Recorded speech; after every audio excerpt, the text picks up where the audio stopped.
कई लोग कहते हैं गुरुजी क्या दूध चढ़ाना जरूरी है शंकर पर? कई लोग कहते हैं गुरुजी क्या दही चढ़ाना जरूरी है शंकर पर? शहद चढ़ाना जरूरी है? घृत चढ़ाना जरूरी है? शक्कर चढ़ाना जरूरी है? शिव महापुराण की कथा कहती है 5 चीजें शंकर भगवान पर चढ़ती है। दूध अर्थात घर में लक्ष्मी की वृद्धि करता है, इसलिए चढ़ाया जाता है। दही शंकर भगवान पर इसलिए चढ़ाते हैं क्योंकि यह परिवार को जोड़ता है। जिसके परिवार में क्लेश ज्यादा होता है, जिसके परिवार में आपस में तकरार ज्यादा होता है, उसको दही जोड़ता है।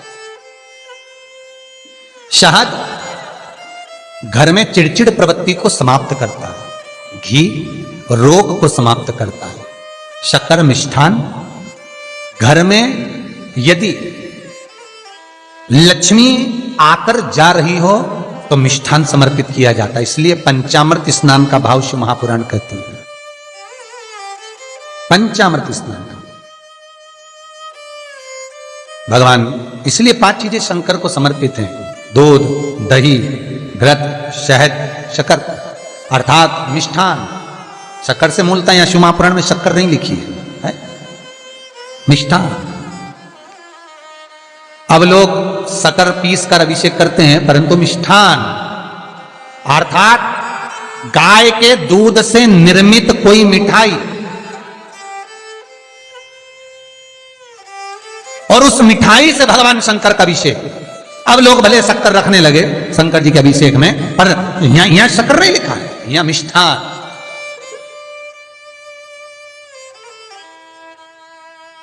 हमारे यहां सहज भाषा में कहते थे उसको खांड अर्थात मीठा। शिव महापुराण की कथा कहती है दर्पण इतना बड़ा ले लो। बंदर वाला अगर दर्पण वाली नहीं तो इतना बड़ा दर्पण लो, हनुमान जी के मंदिर में जाकर, क्योंकि हनुमान शंकर का ही अवतार है।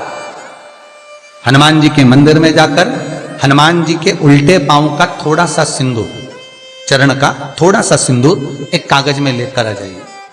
और हनुमान जी के छोटे भाई, हनुमान जी 6 भाई हैं, उसमें गतिमान, हनुमान जी के छोटे भाई गतिमान का नाम लो, और गतिमान का नाम लेकर उस दर्पण पर सिंदूर से त्रिशूल बना दो। सिंदूर से त्रिशूल बनाकर उस दर्पण को घर के बाहर, दर्पण का मुख बाहर की ओर, ऐसे बाहर की ओर मुख कर कर दर्पण को घर के बाहर या दरवाजे पर, बिल्डिंग पर, ऊपर जाली में, फ्रंट में कहीं पर भी उसको लगा दीजिए।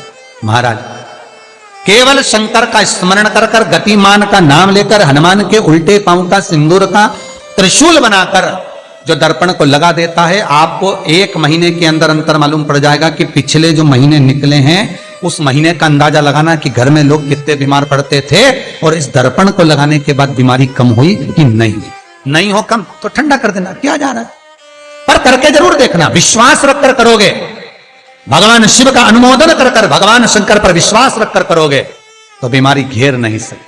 अकाल मृत्यु हो मरे जो काम करे चंडाल का, काल उसका क्या बिगाड़े जो भक्त हो महाकाल का। शंकर की आराधना करने वाला, शिव का स्मरण करने वाला, शिव को निवेदन करने वाला, शिव अर्चना में डूबने वाला, शिव का अनुमोदन करने वाला कभी दुखी नहीं हो सकता। तो शिव महापुराण की कथा कहती है शंकर को जितना जल प्रिय नहीं, शंकर को जितना बेल प्रिय नहीं, शंकर को जितना शमी प्रिय नहीं, शंकर को जितना दूध दही प्रिय नहीं, शंकर को अगर कुछ प्रिय है तो सत्य प्रिय है। सत्यम शिवम सुंदर। इसीलिए हमारे यहां शास्त्र कहता है ब्रह्मा जी केतकी के फूल को लेकर आए, उसने झूठ बोला। ब्रह्मा जी गाय को लेकर आए, शंकर भगवान के सम्मुख में झूठ बोला। ब्रह्मा स्वयं झूठ बोले तो सिर कटा, कर्मनाशा नदी प्रकट हुई। और शिव महापुराण की कथा कहती है शंकर को सत्य प्रिय है, अगर झूठ बोला है। इसीलिए शिव महापुराण का स्पष्टीकरण किया जाए, वर्णन किया जाए, तो पहले के समय में अदालत नहीं होती थी, पहले के समय में पंचायत नहीं हो सकती थी, पहले के समय में कोई सभाएं नहीं होती थी, पहले के समय में कोई निर्णायक मंडल नहीं होता था, पहले के समय में केवल एक निर्णय होता था। गांव के लोग ले जाकर शंकर के मंदिर में खड़ा कर देते थे और कहते थे उठा गंगा जली, और कहते तूने ऐसा नहीं किया। गंगा जली उठाकर कह दे कि तूने ऐसा नहीं करा। क्यों गंगा जली उठवाते थे? क्योंकि लोगों ने शिव महापुराण सुन रखी थी। शिव महापुराण में श्री वेद व्यास जी वर्णन करते हैं कि शंकर के मंदिर में, शंकर के ओतले पर, शंकर के मंदिर के अंदर, शिव की चौखट पर, शंकर के अनुमोदन में, शिव महापुराण के अंतर्गत शंकर के अनुमोदन में शिव मंदिर में शिव चौखट पर अगर कोई भूल से भी झूठ बोल देता है तो उसकी जिंदगी नरक जैसी निकलती है महाराज। इसीलिए कहते तो उठा गंगा जली और कह दे तूने ऐसा नहीं उठा, बोल दे। आपके भी जीवन में अगर किसी को कष्ट है, फिर निवेदन करूंगा, मंदिर में अगरबत्ती भले मत लगाओ, मंदिर में दीप भले मत जलाओ, मंदिर में पेड़ा भले मत चढ़ाओ। अगर आपके मोहल्ले में, आपके पड़ोस में, आपके परिवार में, आपके नजदीक में अगर कोई दुखी है, कष्ट में है, उसको यदि प्रेम की वाणी भी बोल ली है, एक रोटी भी प्रेम की खिला दी, किसी के चेहरे पर इस्माइल ला दी, तो मंदिर में दिया जलाने के बराबर है साहब। मंदिर में दीप जलाने के लिए बेलपत्र भगवान माता पार्वती के अश्रु से है, रुद्राक्ष भगवान शंकर के अश्रु से है, शमी पत्र उमा और महेश्वर भगवान शंकर के विग्रह के सुख से जो जल प्रकट हुआ है, उस जल से शमी की उत्पत्ति है महाराज। दोनों के मिलन से, दोनों के मिलन से। जैसे एक मुखी से लेकर 14 मुखी तक रुद्राक्ष होते हैं, आप पहले भी कथा में कहा, एक मुखी से लेकर 14 मुखी तक रुद्राक्ष होते हैं। सभी रुद्राक्ष का अपना अपना एक मंत्र होता है, अपनी अपनी एक साधना होती है जिसके अनुसार रुद्राक्ष काम करता है। एक मुखी रुद्राक्ष लक्ष्मी की वृद्धि के लिए होता है। कभी मौका मिले तो एक मुखी रुद्राक्ष का दर्शन करना। पर एक मुखी रुद्राक्ष जितना छोटे से छोटा होता है, जितना छोटे से छोटा होता है, उतना सुख दे। एक मुखी रुद्राक्ष लक्ष्मी की वृद्धि के लिए होता है, कार्य सिद्धि के लिए होता है।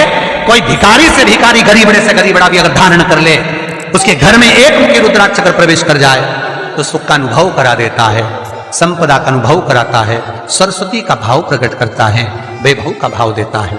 एक मुखी रुद्राक्ष का मंत्र है ओम ह्रीं नमः, ओम ह्रीं नमः।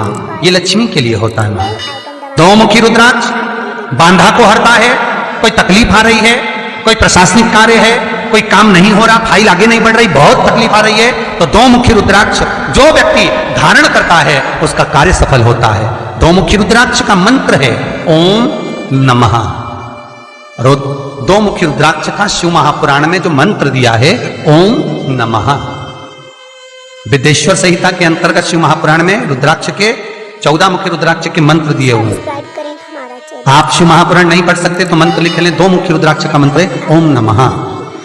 तीन मुखी रुद्राक्ष विद्या प्राप्ति के लिए होता है।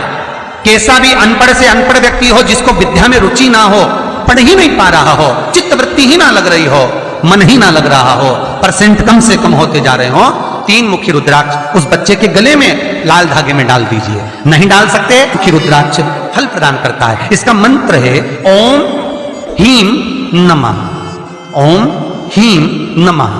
6 मुखी रुद्राक्ष अटके हुए काम को सफल बनाता है। जिसका विवाह नहीं हो रहा हो, शादी नहीं हो रही हो, रिश्ते बहुत आ रहे हो, संबंध नहीं हो रहा हो, तो 6 मुखी रुद्राक्ष स्त्री हो चाहे पुरुष हो, उसके गले में लाल धागे में डाल दिया जाए। 6 मुखी रुद्राक्ष का मंत्र है ओम ह्रीं हूं नमः, ओम ह्रीं हूं नमः। ये 6 मुखी रुद्राक्ष का मंत्र है। 7 मुखी रुद्राक्ष श्री शिवाय नमस्तुभ्यं, श्री शिवाय नमस्तुभ्यं, श्री शिवाय नमस्तुभ्यं।